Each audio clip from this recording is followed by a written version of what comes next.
കൂടുതൽ വാർത്തകളും വീഡിയോകളും കാണാൻ ഈ ചാനൽ സബ്സ്ക്രൈബ് ചെയ്യുക. കൂടെ ബെൽ ബട്ടൺ അമർത്തുക. Please subscribe our channel. നമസ്കാരം. എല്ലാ മാന്യ പ്രേക്ഷകർക്കും ജ്യോതിഷ വിശ്വാസികൾക്കും ജ്യോതിഷ പ്രേമികൾക്കും എൻ്റെ ഈ എളിയ എപ്പിസോഡിലേക്ക് നിസ്സയമായ സ്വാഗതം. ഇന്ന് ഇവിടെ പറഞ്ഞ വസുപഞ്ചകദോഷം ഒത്തിരി കമൻറ്റുകൾ വന്നിട്ടുള്ളതാണ്. വസുപഞ്ചകദോഷത്തെക്കുറിച്ച് ഒരു പ്രാവശ്യം ഞാനൊരു ചെറുതായിട്ട് വസുപഞ്ചകദോഷത്തെക്കുറിച്ച് പറഞ്ഞിട്ടുള്ളതാണ്. വസുപഞ്ചകദോഷം, അതുപോലെ പിണ്ണനൂല്, ബലിനക്ഷത്രം, ഇങ്ങനെയൊക്കെ ഉണ്ട്. വസുപഞ്ചകം എന്ന കരിനാൾ എന്നൊക്കെ പറയുന്നത് നമ്മുടെ ഏറ്റവും കൂടുതൽ മദ്രാസ് ആ ഏരിയയിൽ തമിഴ്നാട്ടിലൊക്കെ ആചരിച്ചു പോകുന്നതായിട്ടുള്ളൊരു വിഷയമാണ് കരിനാൾ എന്നൊക്കെ പറയുന്നത്. നമ്മൾ ഉപയോഗിക്കുന്നുണ്ട്. ഇപ്പോൾ അതൊന്നും ഇല്ലാന്ന് തോന്നുന്നു. അതൊക്കെ നോക്കുന്നവർ വളരെ ചുരുക്കമാണ്. കർമ്മങ്ങളും കാര്യങ്ങളും ഒന്നും ഉണ്ടോയെന്ന് എനിക്കറിയില്ല.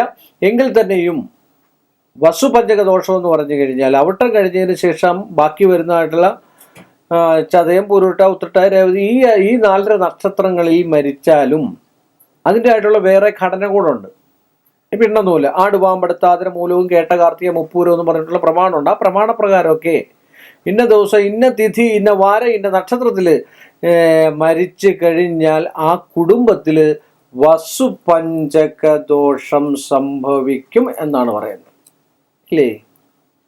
അതൊക്കെ അച്ചട്ടാണ്, അതൊക്കെ കള്ളമൊന്നുമല്ല. അതുപോലെ കാൽദോഷം, പൂയാത്തം, അച്ഛന്, അമ്മാവന്, തൻകാല്, മാതാ പിത മാതുല എന്നാ അതിൻ്റെ പ്രമാണം തന്നെ അങ്ങനെ. അപ്പം അങ്ങനെയുള്ള ആൾക്കാർക്കൊക്കെ ദുരിതം ഉണ്ടാകുന്ന എത്രയോ ആൾക്കാരുണ്ട് കാൽദോഷത്തിൽ. അതൊക്കെ അച്ചട്ടാണ് എന്ന് പറഞ്ഞ പോലെയാണ് വസുപഞ്ചകദോഷം. അച്ചട്ടാണ്. മരണ തുല്യമായിട്ടുള്ള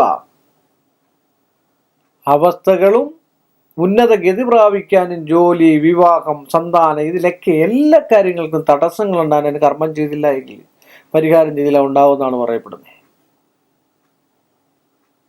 ഇപ്പം 4-5 മക്കളുണ്ടെങ്കിൽ അന്യോന്യം പരസ്പര വിദ്വേഷമാണെങ്കിൽ ബുദ്ധിയുള്ളവൻ പോയി അവൻ തന്നെ ചെയ്യും.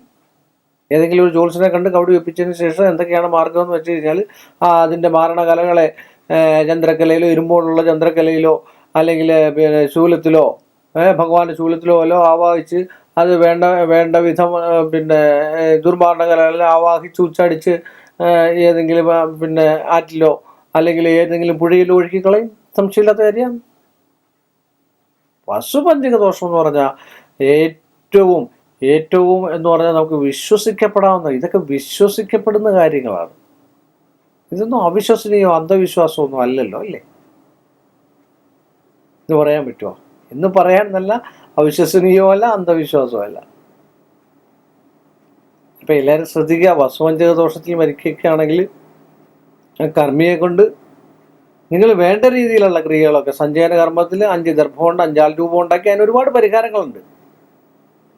പാള കൊണ്ട് ചെരുപ്പുണ്ടാക്കി, കലശം ഇതാക്കി, സഞ്ചയന കർമ്മത്തിൽ അസ്ഥിയെല്ലാം ശുദ്ധി ചെയ്ത്, പഞ്ചഗവ്യത്തിലും മറ്റിലും ശുദ്ധി ചെയ്ത്, അത് നല്ല കലം ചുവന്ന വട്ടിൽ കെട്ടി ഏതെങ്കിലും പാൽ വൃക്ഷത്തിൻ്റെ ചുവട്ടിൽ കുഴിച്ചിട്ട് 16 രാത്രി വരെയോ അല്ലെങ്കിൽ ഏതുവരെയോ നിങ്ങൾക്ക് വിളക്ക് കളിക്കാമെങ്കിൽ വിളക്ക് കളിക്കുമോ.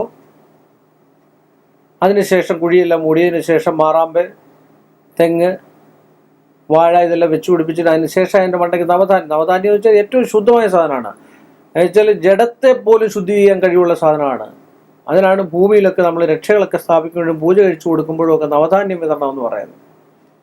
ആ ഭൂമിയിൽ വന്നിരിക്കുന്നതായിട്ടുള്ള നെഗറ്റീവ്നെസ് അല്ലെങ്കിൽ ദൂഷിച്ച സംഭവങ്ങളൊന്നും അടുക്കത്തില്ല അവിടെ. പിന്നെ ആരെന്തെങ്കിലും ഒരു ദോഷം ചെയ്താൽ പോലും അവിടെ ഏൽക്കത്തില്ല.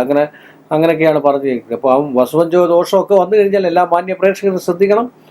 നമ്മുടെ ആരെങ്കിലും രക്തബന്ധത്തിലുള്ള ആൾക്കാരായിരിക്കും മരണവും മറ്റു കാര്യങ്ങളൊക്കെ സംഭവിച്ചുള്ളത്. അതിൻ്റെ കർമ്മവും മറ്റു കാര്യങ്ങളൊക്കെ ചെയ്തു കണ്ടു കഴിഞ്ഞാൽ ആ കുടുംബത്തിലെ രക്തബന്ധത്തിലുള്ളവർക്ക് പരിഹാരം ചെയ്തു കഴിഞ്ഞാൽ ഐശ്വര്യവും സമ്പൽ സമൃദ്ധിയും, മൃത്യുഞ്ജയ ഹോമമൊക്കെ ചെയ്താലും തിലഹവനമൊക്കെ ചെയ്തു കഴിഞ്ഞാൽ ഏറ്റവും ഉത്തമവും. അതാത് ഇതുള്ള സമയത്ത് അതാത് ജ്യോത്സ്യനെ പോയി കണ്ടിട്ട് അതിൻ്റെ ചാർത്തുമൊക്കെ വാങ്ങി അതിൻ്റെ പരിഹാരങ്ങളൊക്കെ ചെയ്തു കഴിഞ്ഞാൽ ഐശ്വര്യവും സമ്പൽ സമൃദ്ധിയും ആയുരാരോഗ്യവും ഒക്കെ നിങ്ങൾക്കുണ്ടാവുമെന്ന് പറഞ്ഞുകൊണ്ട് ഈ എപ്പിസോഡ് ഞാൻ ഇവിടെ അവസാനിക്കുന്നു. വീണ്ടും നമ്മൾ തമ്മിൽ കാണുന്നതുവരെ എല്ലാ മാന്യ പ്രേക്ഷകർക്ക് എൻ്റെ നിശ്ചയവുമായ നന്ദി. കൂടുതൽ വാർത്തകളും വീഡിയോകളും കാണാൻ ഈ ചാനൽ സബ്സ്ക്രൈബ് ചെയ്യുക. കൂടെ ബെൽ ബട്ടൺ അമർത്തുക. Please subscribe our channel.